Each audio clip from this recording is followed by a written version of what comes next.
जय श्री ओम नमः सिद्धेभ्यः। जय श्री ओम नमः सिद्धेभ्यः। जय श्री ओम नमः सिद्धेभ्यः। ओंकार बिंदु संयुक्तम नित्यं ध्यायं हि योगिनः कामदं मोक्षदं चैव ओंकाराय नमो नमः।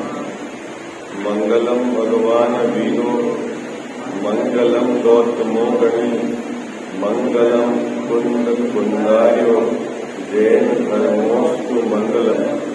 सर्व मंगल मांगल्यम सर्व कल्याण कारकम प्रधानम सर्वधर्माणां जैनम जयतु शासनम।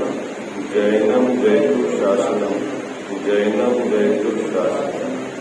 नमः श्री समय साराय स्वानुभूत्या सकाशते चित् स्वभावाय भावाय सर्वभावान् करे चिदे वंदितु सौव सिद्धे ध्रुवचल मनोवम गतिं पद्ये वक्षामि समय पारुण नीणमुश्रुति केवली मंत्रम।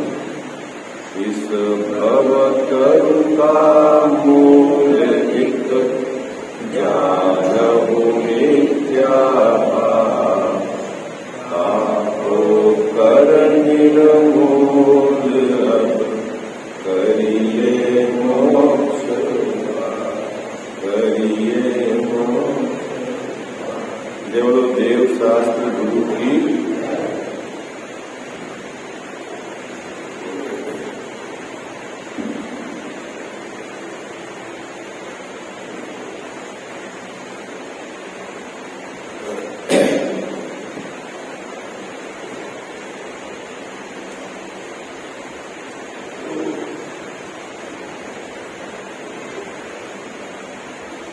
तोड़रमल्ली ने शिष्य को यह समझाया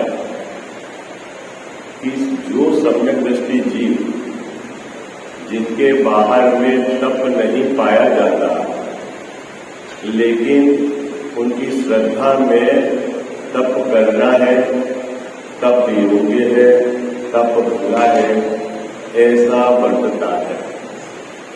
ये बात उन्होंने स्पष्ट की। क्या श्रद्धा में क्या वर्तता है? तप का साधन ही उसके वर्तता है।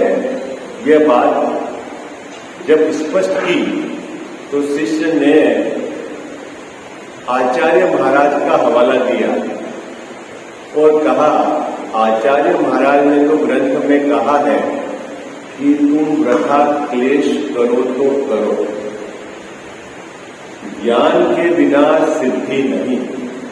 क्या उसने क्या हवाला दिया तोड़रमल्ली साहब के शिष्य ने कि मैं कहां कह रहा हूं तप को क्लेश, ये तो आचार्य महाराज ने कहा। क्या कह रहा भैया वो? मैंने कहा है, ये तो आचार्य महाराज ने कहा है। क्या कहा है कि तुम वृथा क्लेश करो तो करो, ज्ञान के बिना तुम्हारी सिद्धि नहीं। ये बात किसने कही? आचार्य महाराज ने कही। और मैं तो आचार्य महाराज की बात को ही मान रहा हूं और आप मुझे कह रहे हो निश्चयवासी मिथ्या दृष्टि।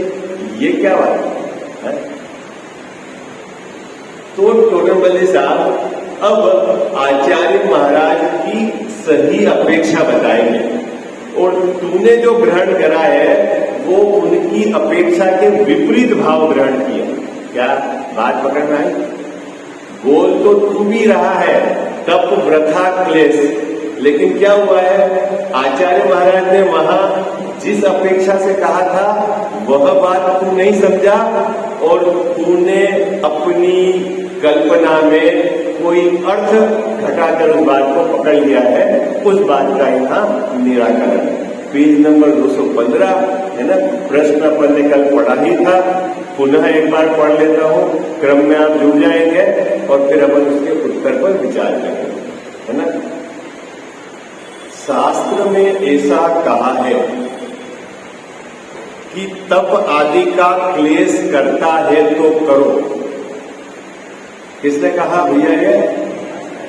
किसने कहा? आचार्य भगवंत ने कहा। क्या कहा? तप का क्लेश करो तो करो, ज्ञान बिना सिद्धि नहीं है। क्या कहा बाबूजी? ज्ञान के बिना तेरे सिद्धि नहीं है। क्या चीज सिद्ध कराना चाहते हैं आचार्य महाराज? इस जीव को क्या सिद्ध कराना चाहते हैं? भैया तू जो सुखी होना चाह रहा है ना, उस कार्य की सिद्धि आत्मज्ञान के बिना नहीं। सर में ये क्या सिद्धि है? इस जगत के जितने भी जीव क्या चाहते हैं? सुख चाहते हैं, ठीक है। और उस सुख की प्राप्ति, उस सुख रूपी कार्य की सिद्धि आत्मज्ञान के बिना नहीं है। और आचार्य महाराज कह रहे हैं कि तप का क्लेश करो तो करो। तो इसने क्या करा? आचार्य महाराज की बात की अपेक्षा समझी नहीं और सीधा तप को क्लेश मान लिया और उसका सर्वथा निषेध करने लगा। श्रद्धा भी इस प्रकार की उसने अपनी बना ली और निषेध भी करने लगा। अब यहाँ टोडरमल साहब आचार्य भगवंत की अपेक्षा को समझा रहे हैं, ठीक है, ताकि उस जीव की भ्रांति दूर हो जाए। सब खेल भैया अपेक्षा का है। शब्द तो होंगे वही लिए उसने, क्या लिए? शब्द तो वही लिए हैं। तब को क्लेश आचार्य महाराज के शब्द उठाए उसने, लेकिन भाव आचार्य महाराज के विपरीत रख दिया उसने। है? अपने को भी बड़ी सावधानी रखनी है आगम का अभ्यास करते समय। शब्द वही पकड़कर भाव विपरीत न उठा ले, नहीं तो क्या होगा कि अपनी दिशा विपरीत हो जाएगी, है ना। अभी देखो यहाँ जो जीव, टोडरमल साहब उसका समाधान कर रहे हैं कि ये किसके लिए कहा था आचार्य महाराज ने? क्लेश। जो जीव तत्व ज्ञान से तो परांगमुख है। क्या बाबूजी? जो जीव तत्व ज्ञान से है, सात तत्व, उसमें हे उपादेय है, मैं कौन हूं इसका विचार नहीं है। और क्या मानता है भैया कि व्रत करो, उपवास करो, उससे मेरे धर्म प्रकट हो जाएगा और उसी से मोक्ष हो जाएगा। क्या मानता है? जैसा सात तत्व का विचार नहीं, ज्ञान में है उपादेय का निर्णय नहीं, किसका आश्रय करना है उसका विचार नहीं। और क्या माना उसने? क्या माना? तप सा निद्रा है। बाबूजी क्या माना? तप से निद्रा होती है। तो तप से निद्रा नहीं होती है क्या? है? बोलो भाई, होती है कि नहीं होती है? होती है। तो फिर आप क्यों बोलते हो कोटि जन्म तप तपे, करोड़ों वर्ष तक करोड़ों उपवास करे और उसके एक भी कर्म नहीं गिरा, और अभी बोल रहे हो निर्जरा होती है?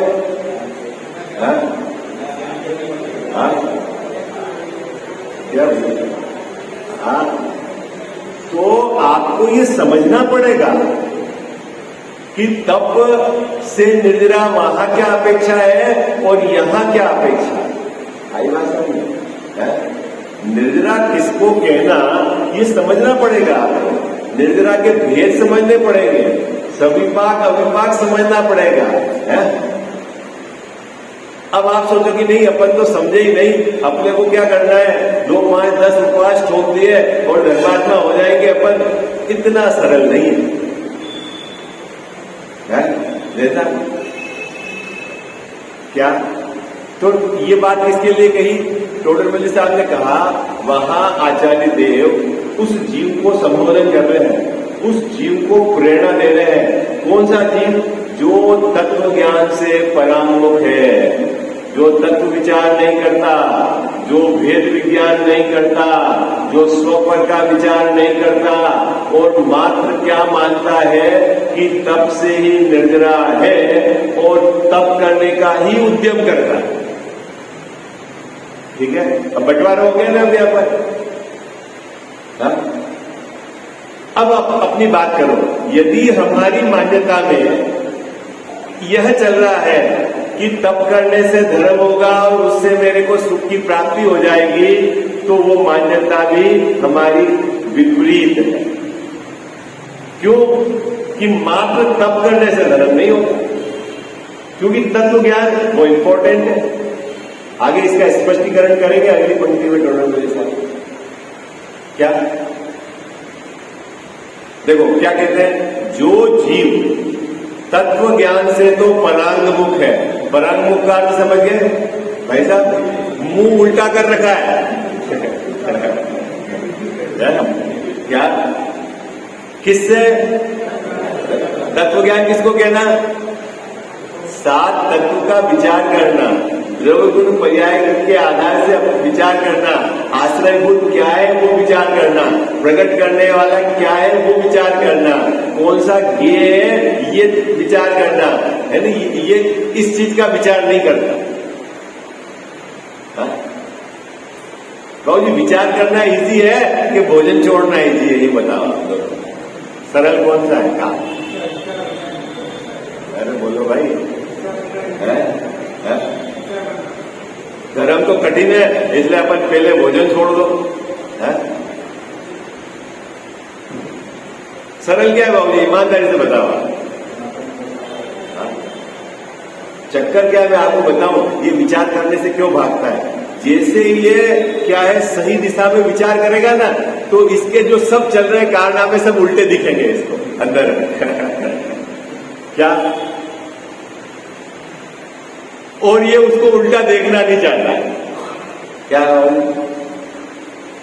जब ये सही दिशा में विचार करना चालू करेगा तो इसके सब उल्टे। तो इसने एक सरल रास्ता, ये तब भी बहुत कठिन है, लेकिन उसको सरल मानकर क्या करता है वो बहिरंग तप को अंगीकार कर लेता है। क्या देता है?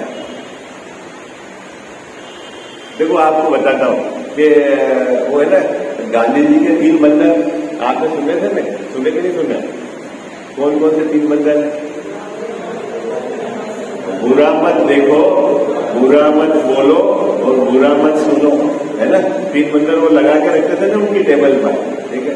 और वो 3 बातें जैसा, एक तो अपने ज्ञान में आ जाना, क्षयोपम ज्ञान का विषय बन जाना, और एक जीवन में उतर जाना। दोनों में कितना अंतर है? अब वो 3 बंधन तो ज्ञान में आने में भी आपको 3 बातें याद करनी पड़ेगी। मैं आपका अपना एक बंधन रखो, क्या गांधी जी के 3 है, मेरा एक ही बंधन है, बुरा मत सोचो। सरल है काम तो होगी, ये तो याद हो जाएगा आपको।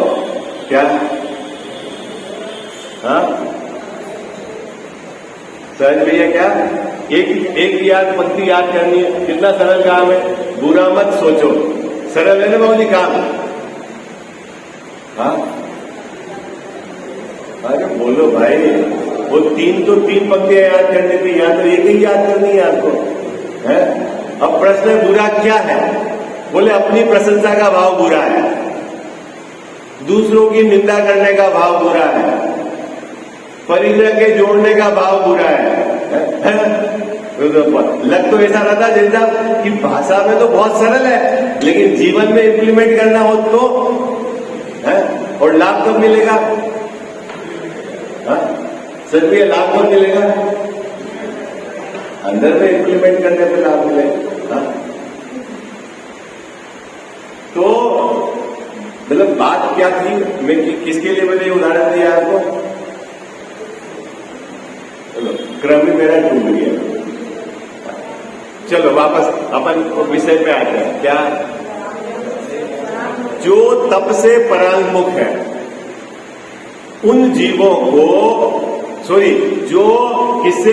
तत्व ज्ञान से परांगमुख है, उन जीवों को आचार्य महाराज तत्व ज्ञान की तरफ प्रेरित करने के लिए कह रहे हैं कि ये तप जो है ये वृथा क्लेश है। ठीक है, अभी आप समझना, सर्वथा नहीं पकड़ लेना उस बात, क्योंकि निश्चयवासी ने सर्वथा पकड़ लिया। यहां किस जीव की बात चल रही है? किस जीव की बात चल रही है? जिस जीव ने बहिरंग तप से ही धर्म मान रखा है, उस जीव की बात चल रही है। उस जीव को कह रहे हैं कि जो जीव तत्व ज्ञान से परांगमुख है, तप ही से मोक्ष मानते हैं, उनको ऐसा उपदेश दिया। इनको आचार्य महाराज ने क्या उपदेश दिया कि ये वृथा क्लेश करो तो करो, है। अब आगे की पंक्ति, तत्व ज्ञान के बिना केवल तप ही से मोक्ष मार्ग नहीं होता। भैया क्या कह रहे हैं? क्या कह रहे हैं सर भैया? मात्र तप करने से मोक्ष मार्ग नहीं होता है? तो फिर किससे मोक्ष मार्ग होता है? क्या कह रहे हो? क्या कह रहे हैं डॉक्टर बोले साहब कि तप करने से तो मोक्ष मार्ग नहीं होता? भैया द्रव्यलिंगी की जो चर्चा आई है ना, उनके बाहर में तप होते हैं, 28 मूलभूत का निरविचार पालन होता है, और धर्म कौन से गुणस्थान वाले कह रहे हैं? पर पहले गुणस्थान वाले, ठीक है, उनके धर्म मोक्ष मार्ग प्रकट नहीं है। तो क्या चक्कर है? हाँ, अब दो बातें खड़ी हो गई यहां पर, एक तो हो गई तत्व ज्ञान और एक हो गया तप। अब दोनों में से कौन कीमती है? अब तो दो चीज हो गई बाबा क्या खड़ी? क्या सर भैया दो बात खड़ी हो गई ना, एक तत्व ज्ञान और एक तप। बहुत सारे जीवों के अपन ने चर्चा की ना कि उनके जीवन में बाहर में आपको तप नहीं दिखेंगे। कौन से तप? जिनको आप तप कह रहे हो, स्वरूप प्रतिपन्न वाला वो जो बाबूजी वाला वो फार्मूला अभी नहीं रखना। क्या जिनको आप अभी बहिरंग तप को तप मानते हो, बहुत सारे जीवन जो जीव ज्ञानी धर्मात्मा है, यह कहो कि जिन्होंने मोक्ष को पा लिया है, उनके जीवन में आपको नहीं दिखेंगे और मोक्ष हो गया। जैसा क्या आपके पास एक तो उदाहरण सबको याद ही है ना? सबको याद है? किसका याद है? भरत का तो सबको याद ही है, ठीक है, केवल ज्ञान हो गया बाबूजी, और तब तो हुआ ही नहीं। क्या होंगे प्रथमान योग में गहराई से? बहुत सारे हैं ऐसे।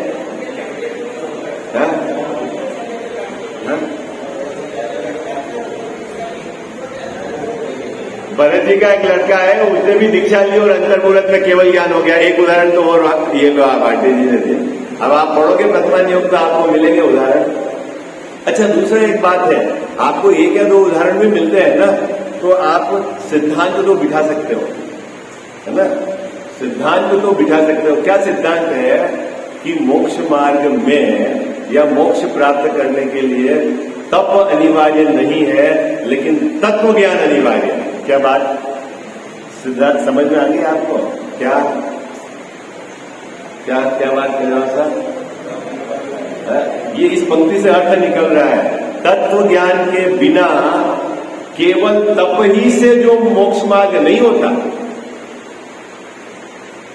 अभी यहां टोडरमल साहब ने बैलेंस रखा है, तप को उड़ाया नहीं है। कारण क्यों नहीं उड़ाया? हेतु है कि यहां निश्चयाभासी के उस स्वच्छंद प्रवृत्ति का निषेध चल रहा है। क्या चल रहा है प्रकरण? निश्चयाभासी की स्वच्छंद प्रवृत्ति जिसने तप का सर्वथा निषेध कर दिया है। अगर टोडरमल साहब यहाँ तप को उड़ा देंगे तो उसकी बात सपोर्टिंग हो जाएगी। अभी तो उसका निषेध करना है। तो यहाँ क्या कह रहे हैं टोडरमल साहब कि तत्व ज्ञान के बिना मात्र तप ही से तो मोक्ष नहीं होता। क्या कह रहे हैं? दो बात हो गई। क्या बात हो गई? एक तो तत्व ज्ञान और एक तप। केवल तप, तप में मतलब जो बहिरंग तप, मात्र बहिरंग तप, अनशन, ऊनोदर, रस परित्याग, व्रत परिसंख्यान करके कोई जीव माने कि मेरे के मोक्ष मार्ग प्रकट हो गया या मुझे मोक्ष प्राप्त हो जाएगा, वह धोखे में है। क्या किसमें है वो? धोखे में। कौन धोखे में भाई साहब? वो स्वयं धोखे में है। क्योंकि आचार्य महाराज के अनेक जगह कहा है कि करोड़ों वर्ष तक तेने तप किया है और तेरे कर्म का कोई निर्जरा नहीं हुई है। और ज्ञानी के तो क्या क्षण मात्र में सहज चढ़ जाते हैं। तो फिर विधि सीखनी पड़ेगी कि कैसे कर्म झड़ते हैं। नहीं तो क्या बात कही टोडरमल साहब ने कि तत्व ज्ञान के बिना केवल तप ही से तो मोक्ष नहीं होता। ठीक है, इसका मतलब है यदि हमारी परिणति में धर्म प्रकट करना है तो तत्व ज्ञान अनिवार्य है। क्या है? क्यों? कि बिना तत्व ज्ञान के तत्व निर्णय नहीं होता। तत्व निर्णय के बिना भेद विज्ञान नहीं होता। भेद विज्ञान नहीं होगा तो आप किस अभेद आत्मा के सन्मुख अपने उपयोग को ले जाकर रखेंगे। और जब निर्विकल्प स्वसंवेदन नहीं होता तो परिणति में धर्म प्रकट नहीं होगा, और धर्म प्रकट नहीं है तब मोक्ष मार्ग नहीं है। आई बात समझ में? क्या प्रक्रिया समझ में आ गई? आगे देखेंगे। तथा तत्व ज्ञान होने पर रागादिक मिटाने के अर्थ तप करने का तो निषेध है नहीं। क्या कजाव साहब क्या कह रहे हैं? कब तप करना बाबूजी? इस पंक्ति से क्या अर्थ निकलता है? इस पंक्ति से क्या अर्थ निकलता है? हाँ, फिर से पढ़ो इसको, फिर से। तत्व ज्ञान होने पर रागादिक मिटाने के अर्थ तप का तो निषेध है नहीं। तो तप कब करना? इस पंक्ति से क्या अर्थ निकलता? तप करना कब बाबूजी? तत्व ज्ञान होने पर। क्या कंडीशन आ गई? बात निकलता ना अर्थ? तत्व ज्ञान होने पर रागादिक मिटाने के अर्थ तप का तो निषेध है नहीं है। तो फिर क्या क्रम क्या है बाबूजी? पहले तत्व ज्ञान होगा, फिर रागादिक के मिटाने के अर्थ तब किए जाएंगे। बात बराबर है? अब इसने तत्व ज्ञान को छोड़ दिया और तप को पकड़ लिया तो उसको कहते हैं कि तू क्लेश कर रहा है। तो क्या गलत कहा आचार्य महाराज ने?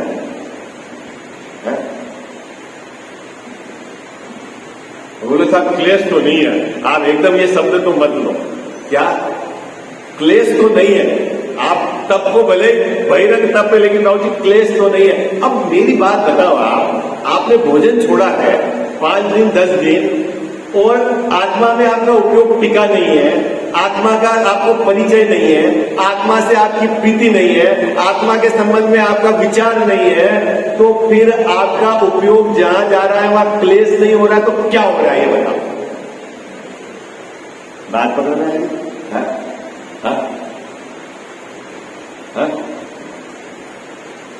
तो क्या गलत कह दिया आचार्य महाराज?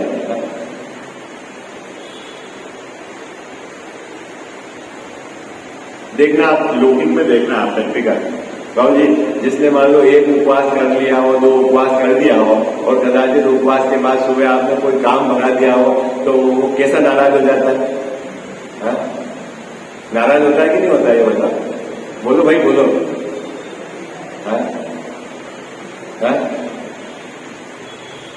अरे हाजिया नाजी,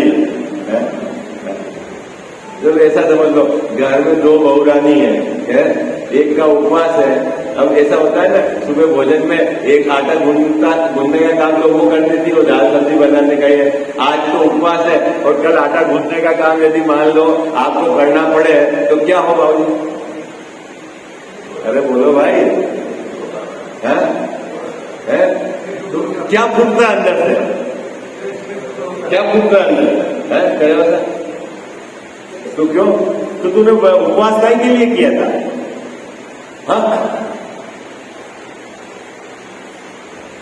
तृप्ति का नाम तप है भाई। दुखी होने का नाम तप थोड़ी है।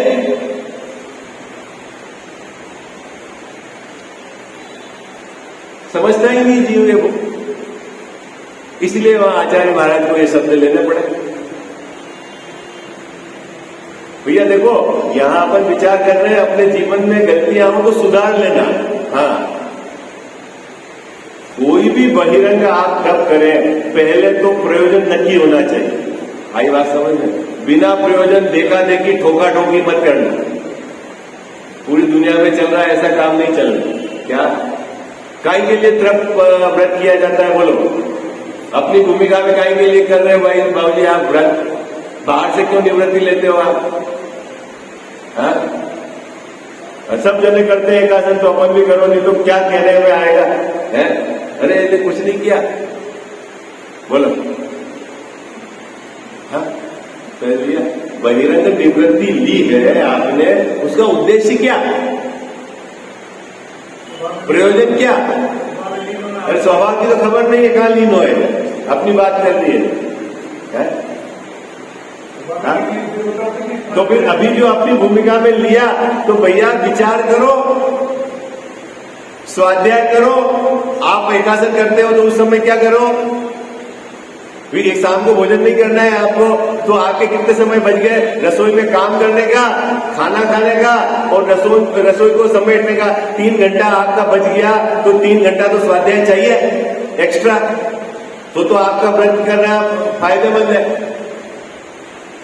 और पता लगा कि भोजन भी छूट गया और स्वाध्याय जो रूटीन क्या होता है वो भी छूट गया, तो फिर तूने क्या किया? हाँ, फिर क्या किया, बोला? हाँ? तो ये कौन सोचेगा, इसके संबंध में विचार कौन करेगा, बोलो? आचार्य महाराज ने तो आपको एक दृष्टिकोण दे दिया विचार करने का। अब आप उनकी बात को मानो नहीं तो आपकी मर्जी। मोक्ष मार्ग की जैन साहब जितनी भी प्रक्रिया है, क्या वो प्रक्रिया आप बारीकी से ऑब्जर्वेशन कर लेना, आपको पता चल जाएगा कि मेरी दिशा सही चल रही है कि गलत चल रही है, क्रम भंग होके चल रहा है कि क्रम में चल रहा है। आई बात समझ में? अभी तो बहुत लोग यू कंफ्यूजन में, क्या पता ये यहां कोई अलग बातें बताते हैं, वहां कोई अलग बातें बताते हैं, अपने को तो खबर ही नहीं है क्या सही है क्या गलत है। चलो भाई जो हो जाएगा सो हो जाएगा, और क्या हो जाएगा, मनुष्य बहुत चला जाएगा। तू खबर तो कर सही क्या है, निर्णय तो कर। डोल लगा रहा है, कौन निर्णय करेगा? तेरा निर्णय तेरे को करना है, तेरे पास तेरी बुद्धि है, सामने आचार्यों के कथन है, अपेक्षा को मिलान कर। है साहब ये तो नहीं होता, कोई सीधा रास्ता बता दो, कौन देगा हलवा लाके मुंह में?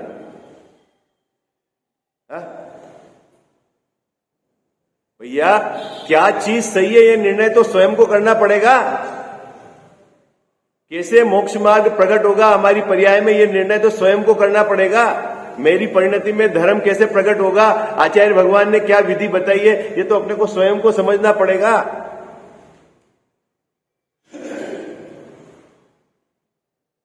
हमने तो अपनी दूसरों के भरोसे डाल दी, ये कुछ सुना, ये कुछ सुना, ये कुछ सुना, और जो होगा सो, अब करना तो कुछ है ही नहीं।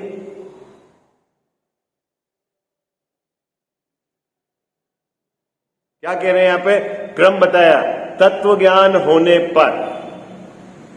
पहली कंडीशन क्या है जैन साहब? तत्व ज्ञान होने पर। अब जिसके तत्व ज्ञान नहीं है तो वो क्या मिटाएगा? रागादिक मिटेंगे क्या? अब जिसके तत्व ज्ञान है ही नहीं, तत्व निर्णय नहीं है, धर्म प्रकट हुआ ही नहीं है, तो फिर वो रागादिक, तो फिर तो रागादिक मिटाने के लिए तब तत्व ज्ञान को हटा दो और रागादिक मिटाने के लिए तब किया जाए, वो कैसे संभव है? क्या पंक्ति क्या है? तत्व ज्ञान होने पर रागादिक मिटाने के अर्थ तप का तो निषेध नहीं है, ठीक है, मना ही नहीं है, लेकिन कब? तत्व ज्ञान होने पर। और काहे के लिए तप किया जा रहा है? हाँ, दोनों चीज बराबर ध्यान रखना, तत्व ज्ञान होने पर और रागादिक मिटाने के लिए। आई बात समझ? तप का निषेध नहीं है ना? अब इसका सपोर्टिंग टोडरमल जी साहब ने यहां दिया, तत्व ज्ञान होने पर रागादिक मिटाने के लिए गणधर आदि में सब ले लेना, गणधर से लेकर आचार्य भगवान जितनी भी परंपरा, सभी के जीवन में क्या है? तप है। तो वो क्यों करते हैं? पाए जाते हैं तप, क्योंकि निश्चयवासी को समझा रहे हैं कि तूने तप को तो सर्वथा क्लेश मान लिया, और फिर कह रहा है कि आचार्य ने कहा है क्लेश, तो उसको कह रहे हैं भैया आचार्य महाराज तप करते हैं, जिन आचार्यों ने क्लेश कहा है उनके जीवन में तब पाया जाता है। आई बात समझ में? तो फिर क्या हुआ कि तुझे समझना पड़ेगा कि यह उपदेश किन जीवों के लिए है। तूने सर्वथा उसको घटा दिया, ये गड़बड़ है। बात पकड़ में आ गई क्या है? ये आगम का अभ्यास करते समय सावधानी रखनी जरूरी है ना?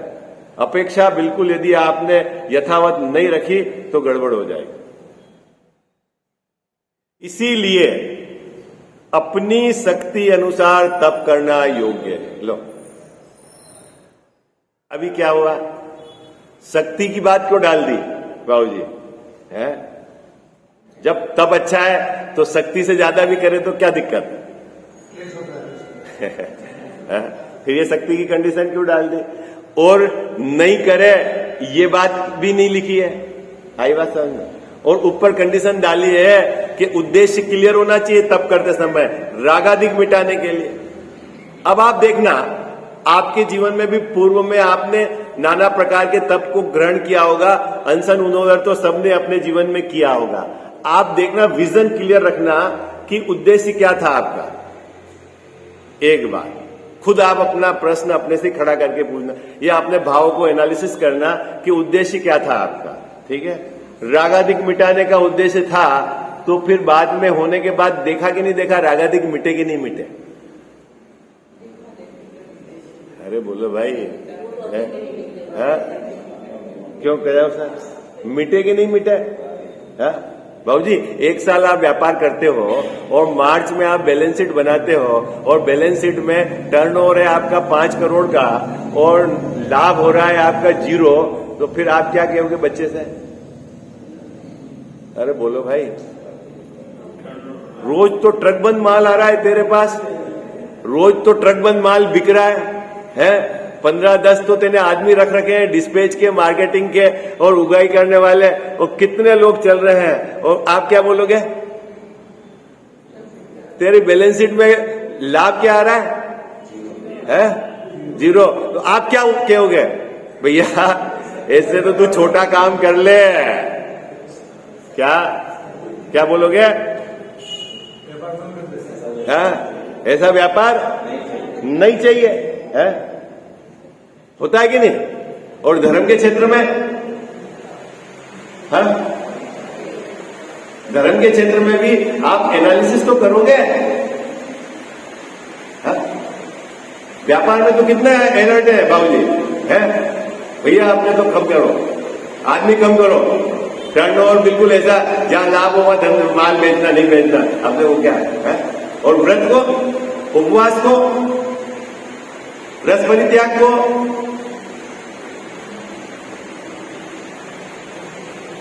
काय के लिए किया जा रहा भाई? ये तो पहले प्रयोजन पे बिल्कुल दृष्टि रखनी है, रागादिक मिटाने के लिए, तप का निषेध नहीं है, और शक्ति के अनुसार करना है। यदि शक्ति नहीं है और खींच के करोगे तो परिणाम बिगड़ेंगे, और शक्ति है और नहीं करोगे तो आप बाहर से निवृत्त नहीं होगे तो भी स्वरूप में स्थिर नहीं हो जाएंगे। इतना बैलेंस आपको रखना पड़ेगा। आई बात समझ? क्या कहा मैंने? शक्ति नहीं है और खींच के करोगे तो क्या होगा? परिणाम बिगड़ेंगे ही बिगड़ेंगे।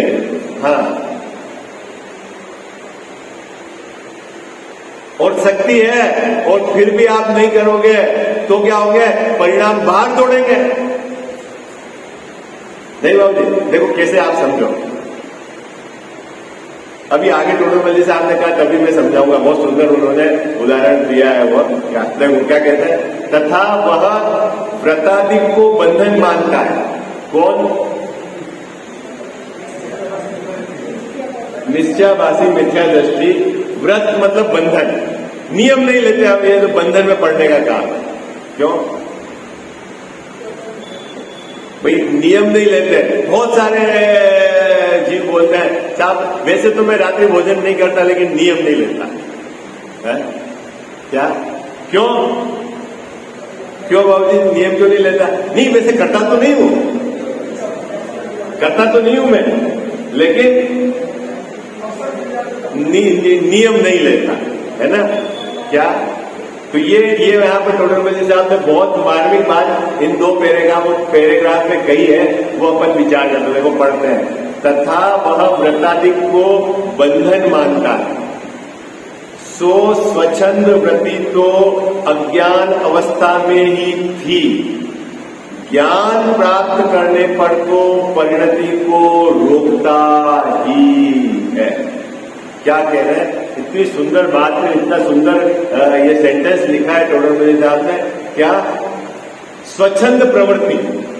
स्वच्छंद प्रवृत्ति मतलब बाबूजी है, स्वच्छंद मतलब बिना कोई कंट्रोल है, इधर उधर की जो स्वच्छंद प्रवृत्ति अज्ञान दशा में थी। क्या? अज्ञानियों की जो प्रवृत्ति स्वच्छंद थी, ओके, लेकिन ज्ञानी होने पर इस जीव को तत्व ज्ञान पूर्वक जब इसकी परिणति में धर्म प्रकट हो गया है, ठीक है, तो क्या होता है कि निश्चित तौर पर वह अपनी परिणति को रोकता ही है। आई बात समझ? क्या क्या कितनी सुंदर बात है, ऐसा होता ही है। क्या कहा? ज्ञानी धर्मात्मा अपनी परिणति को रोकता ही है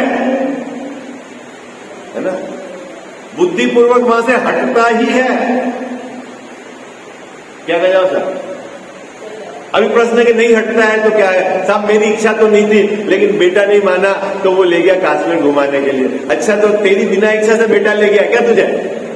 बोल, कौन ले गया? हमारी तो इच्छा नहीं है। तो अभी तेरे पास एक हथियार है बाबूजी। क्या? जैसे अब क्या करूं, मेरे परिचय तो बहुत है, अब लोगों के यहाँ अगर शादी में नहीं जाऊंगा तो नाराज हो जाएंगे, तो क्या जाना पड़ता है। वैसे मेरी इच्छा तो नहीं है। अरे तू बिना इच्छा से भी जाता है क्या? है अरंत भगवान बन गया? अरे बोलो भाई, है? बिना इच्छा से कौन जाता है? कौन जाता है बिना इच्छा से? अरे कुछ बात समझ में आ रही है नहीं आ रही है? आपने लोगों के मुंह से सुना कि नहीं सुना? मैंने तो बहुत सुना है। क्या? इच्छा तो नहीं थी लेकिन तो तू बिना इच्छा से चला गया? हाँ, क्या हो जी? अरे आप 70 बरस हो गए, अब आपको यहाँ का गार्डन में खाना खा रहे, अब ये तो बच्चे कर रहे हैं, नहीं माने जमाने का, आप तो नहीं आ रहे। वैसे तो मेरी इच्छा नहीं थी, तो फिर यहाँ कौन लाया तुम्हारे? कौन लाया? हाँ? हाँ? अंदर में इच्छा नहीं हो, देखो जीव के भाव का और बाहर की क्रिया का निमित्त नैमित्तिक संबंध है, ये भी अभी सिद्ध करेंगे। आई बात समझ में? और यदि तेरे को सही चीज अंदर में निर्णय हो गई है, ज्ञान हो गया है, तो बुद्धि पूर्वक ये जीव वहां से हटेगा ही हटेगा, नियम लेगा, मेरे नहीं जाना, इस देश के बाहर मुझे नहीं जाना, उस क्षेत्र में मेरे नहीं जाना, तो कोई द्वेष है? द्वेष नहीं, मुझे तो अपने में रहना है और वहां उपयोगी नहीं जाए मेरा, इसलिए वो लेता है ज्ञानी धर्मात्मा। समझ में आई बात आप? क्या? अब आपने यदि नियम ले लिया बाबूजी, तो फिर वो आपसे कोई जिद करेगा? नहीं बाबूजी, आपको तो मेरी यहाँ शादी में आना ही पड़ेगा, तो जाता ही नहीं, खत्म है। अब अंदर में अपने राग है और सामने वाला भी आग्रह करेगा, राग है। किसी महाराज से तो कहा ही नहीं कि आप आ जाओ हमारे शादी में, है? नहीं, कोई कहता है क्या? क्यों जाओ घर नांगल में आ जाओ, नांगल में तो धीरे धीरे आने लग गए। तो चलो आगे की चर्चा करेंगे अपन, समय हो गया है ना।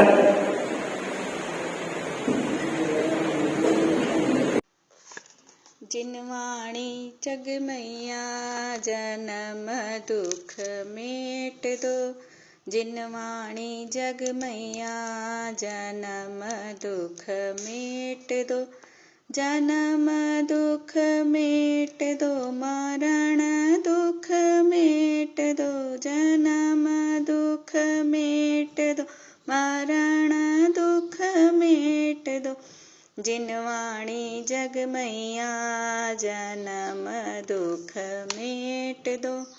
बहुत दिनों से भटक रहा हूँ ज्ञान बिना है मैया, निर्मल ज्ञान प्रदान सुकर दो, तू ही सच्ची मैया।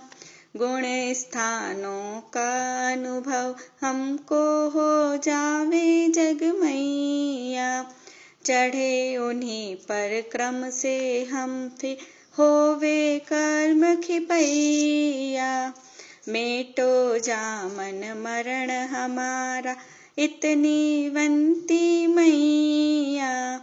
तुमको शीश त्रिलोकी नमावे, तू ही सच्ची मैया।